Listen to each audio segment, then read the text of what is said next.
నమస్కారం. మీరు చూస్తుంది India's largest digital media network Suman TV. ఈ రోజు మనతో పాటు ఉన్నారు ప్రముఖ ఆధ్యాత్మికవేత్త అనంతలక్ష్మి అమ్మగారు. నమస్తే మా.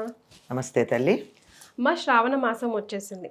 శ్రావణ మాసం అంటే శుభ మాసం అంటారు. ఎందుకని? శ్రావణ మాసంలో ఇప్పుడు కొత్తగా ఎవరైనా దీక్ష ఏదైనా చేయాలంటే, లైక్ ఉపవాస దీక్ష లాంటిది ఏదైనా చేయాలంటే, కొత్తగా ఏదైనా పనులు మొదలు పెట్టాలంటే ఎలా చేయాలి, ఎందుకు చేయాలి, చేస్తే వచ్చే ఫలితాలు ఎలా ఉంటాయి? చాలా మొత్తం శ్రావణం మొత్తాన్ని కూడా కలిపి చెప్పేసేటట్టు సమగ్రమైన వ్యాసంగా వచ్చే ప్రశ్నలు అడిగేశారు. గబ గబ గబ. అసలు శ్రావణం శుభప్రదమని చాలామంది అంటారు. ఎందుకంటే ప్రత్యేకంగా శుభకార్యాలు చేయడానికి అనుకూలమైనటువంటి కాలం ఒకటి. ప్రతిరోజు ఏదో ఒక ప్రత్యేకమైన పండగ విశేషం ఉన్నటువంటిది. ఒక కార్తీక మాసం ఒకటి, ఈ మాసం ఒకటి, దరిదాపుల్లో ప్రతిరోజు ఏదో ఒక విశేషం ఉంటుంది దరిదాపుల్లో. ఇప్పుడు ఉదాహరణకి శ్రావణ మాసం అనుకోండి. శ్రావణ మాసంలో మనం మొదలు పెట్టుకొస్తే సోమవారం, శ్రావణ సోమవారాలు శివుడికి ప్రీతికరం అని చెప్పి చాలామంది వాటిని చాలా పవిత్రంగా భావించి 4 సోమవారాలు ప్రత్యేకంగా పూజలు చేస్తారు. అసలు శ్రావణ మంగళవారాలు చెప్పనక్కర్లేదు, పేరే ఉంది శ్రావణ మంగళవార వ్రతం అని చెప్పి. అది నోములు నోచుకునేవాళ్ళు, పెళ్ళైన ఆడపిల్లలు 5 సంవత్సరాల పాటు నోచుకుంటారు. ఆ తరువాత శ్రావణ శుక్రవారాలు, ఇది ప్రధానంగా పూర్ణిమకు ముందు వచ్చేటటువంటి శుక్రవారం ఏదైతే ఉందో అది లక్ష్మీదేవికి ప్రీతిగా పాత్రం అని చెప్పి ఆనాడు వరలక్ష్మీ వ్రతం చేస్తారు. ఆ తర్వాత వచ్చేటటువంటిది పూర్ణిమ. ఈ లోపల మరొక మాట, ఎవరికన్నా ఈ పూర్ణిమకు ముందు వచ్చే శుక్రవారం వీలు కాకపోతే పూర్ణిమ తర్వాత వచ్చే వారమైనా చేసుకుంటారు, ఆ తర్వాత వారమైనా చేస్తారు. మొత్తానికి ప్రధానం ఏదైనా, ప్రధానం ఒకటైనా 4 వారాల్లో ఏదో ఒక వారం వరలక్ష్మి వ్రతం చేసుకుంటారు. ఆ తరువాత పూర్ణిమ. ఈ పూర్ణిమకి చాలా విశిష్టత ఉంది. శ్రావణ పూర్ణిమకి అటుపైన వచ్చేటటువంటిది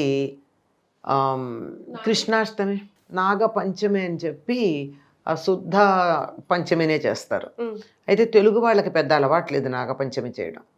ఉత్తర దేశీయులు చేస్తారు. ఆ రోజు నాగపంచమి చేస్తారు, గరుడ పంచమి చేస్తారు, శుద్ధ పంచమి. పూర్ణిమ అయిన తర్వాత వచ్చేటటువంటిది జన్మాష్టమి. జన్మాష్టమి అయిన తర్వాత చివరి రోజు పోలామావాస్య. ఇలా అనేకమైనటువంటి పర్వదినాలు ఉన్నటువంటి కాలం. ఇప్పుడు కార్తీక మాసంలో ఉన్న పర్వదినాల్లో వేడుకగా చేసుకునేది తక్కువ. ఇందులో కొంచెం వేడుకలు చేసుకోవడం, కొత్త బట్టలు కట్టుకోవడం, కొత్త నగలు కొనుక్కుంటూ ఉండడం, ఇట్లాంటివన్నీ ఉంటాయి. అందువల్ల శుభప్రదం అంటాం. అంతేకాకుండా ఆషాఢ మాసంలో ముహూర్తాలు ఏమి ఉండవు, శూన్యమాసంగా చెప్తాం. అటు మళ్ళీ వెంటనే ఆషాఢం తర్వాత వచ్చే శ్రావణం. శ్రావణ మాసంలో మళ్ళీ శుభముహూర్తాలు ఉన్నాయి. ఏదైనా గృహప్రవేశాలు కావచ్చు, పెళ్ళిళ్ళు కావచ్చు, ఇట్లాంటివి.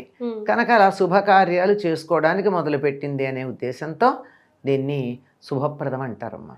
అమ్మ, మరి ఈ రోజుల్లో నేను ఇందాక మిమ్మల్ని అడిగినట్టు ప్రత్యేకంగా ఉపవాస దీక్ష చేస్తే చాలా మంచిది అంటారు. ఎందుకని? ఇది చాతుర్మాస్యంలో ఒకటి కదమ్మా. ఉపవాసం అంటే పూర్తిగా భోజనం చేయకుండా ఉండడం అని కాదు, దైవ సన్నిధిలో ఉండడం. ఈ కాలంలో దైవంతో మనం అనుసంధానం చేసుకోవడం చాలా ప్రధానం.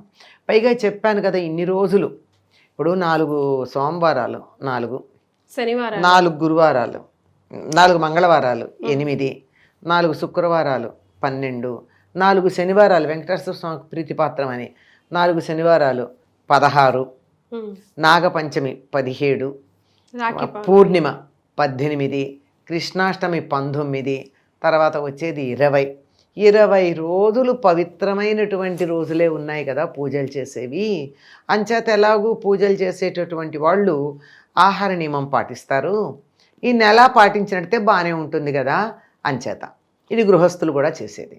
వాస్తవంగా ఇది చాతుర్మాస్యంలో భాగం గనక చాతుర్మాస్య విధి ఒక్కొక్కళ్ళకి ఒక్కొక్కటి ఉంటుంది కదా.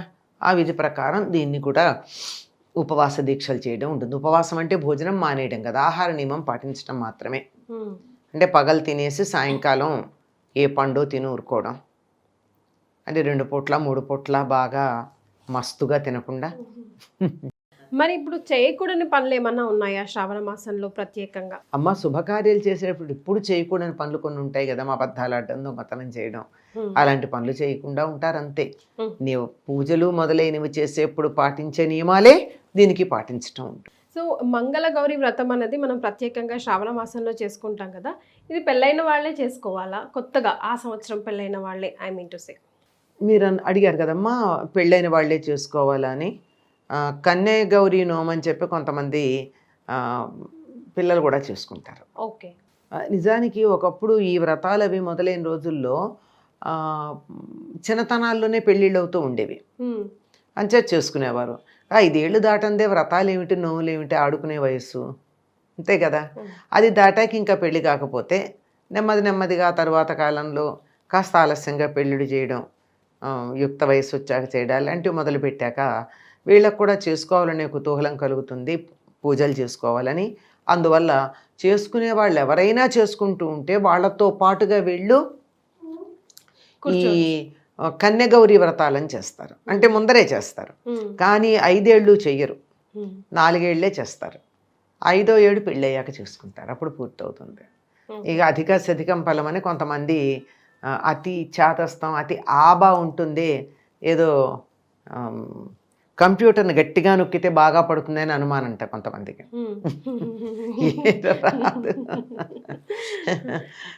అదే అలాగా పెళ్ళికి ముందు 4 సంవత్సరాలు చేసి 5వ సంవత్సరం పెళ్ళయ్యాక చేసుకుని అదేదో కన్యగా గౌరీ చేశా కదా అని చెప్పి మళ్ళీ పెళ్ళయ్యాక 5 ఏళ్ళు చేస్తారు.